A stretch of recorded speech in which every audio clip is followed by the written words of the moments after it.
تخنیکي او مسلکي زده کړو اداره په څنګ کې یا اړوند نور کوم ادارې لري او فعالیتو په اړه معلومات را سره شریک کړئ.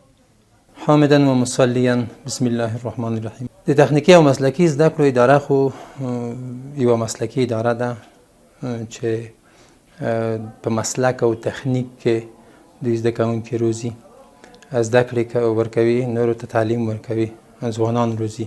موږ په مجموع کې شپږ اتیا زره څه د پاسه زده کوونکي لرو، محصلین او متعلمین، او شپږ زره اوته سوه شاوخوا ته موږ تشکیل دی. موږ 302 تعلیمي مراکز لرو په 252 ولسوالیو د افغانستان کې موږ فعالیت لرو. جذب هم الحمدلله زیات دی، ورځ په ورځ زیاتېږي. ډېر ښه. امین صاحب، که د دغه ادارې اړوند د نورو اداراتو په اړه معلومات سره شریک کړي چې فعالیتونه یې په کومو برخو کې دي؟ د موږ د ادارې موږ تقریبا نه دقیقا په 90 رشتو کې موږ تدریس کوو. نو هغو کې مثلا زراعت دی، کمپیوټر دی، حسابداري ده، ژورنالیزم دی. 90 د موږ رشتې دي. که راشو د دې وروستیو سیالیو په اړه راته ووایاستئ چې د څه په تړاو وې او لاسته راوړنې یې څه وې؟ دا خو یو نوښت او خلاقیت و د فرهنګي کمیټې د خوا د تخنیکي او مسلکي زده کړو د ادارې. دا مسابقات یا دغه سیالي د اسلامي رسم الخط او د تندیس د مدینه منورې د هغو د رسامۍ و.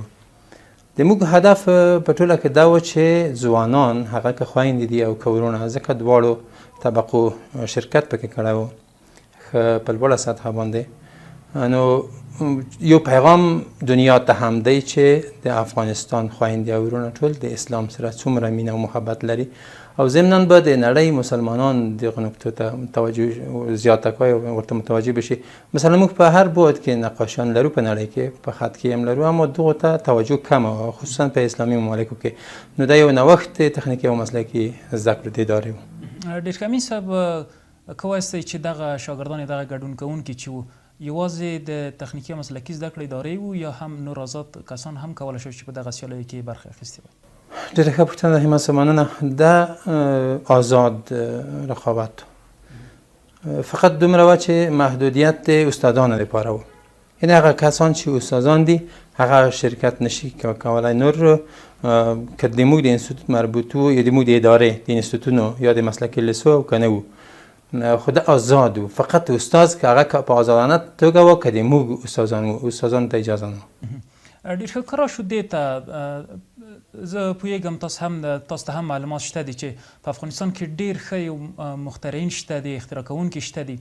د دوی څومره ملاتړ شوی دی او یا تاسو هغه کسانو ته څومره ډاډ ورکولی شئ چې دوی په یو څه باندې لاس پورې کوي، یو شی اختراع کوي، د دوی به ستاسو اداره د دوی څومره ملاتړ وکړي؟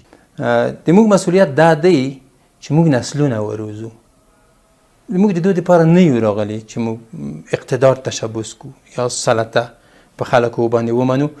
د موږ د 20 کاله دغه منډې تړلې سختۍ، دا یو هدف هم درلود، هغه دا چې د موږ ملک آزاد شي. دویم هدف هم دا و چې ملک هم جوړ شي، د ازادۍ نه وروسته جوړ شي. اوس که موږ آزاد کو جوړ یې نشو کړی او د جوړښت لپاره مسلکي او کادري خلکو ته ضرورت دی.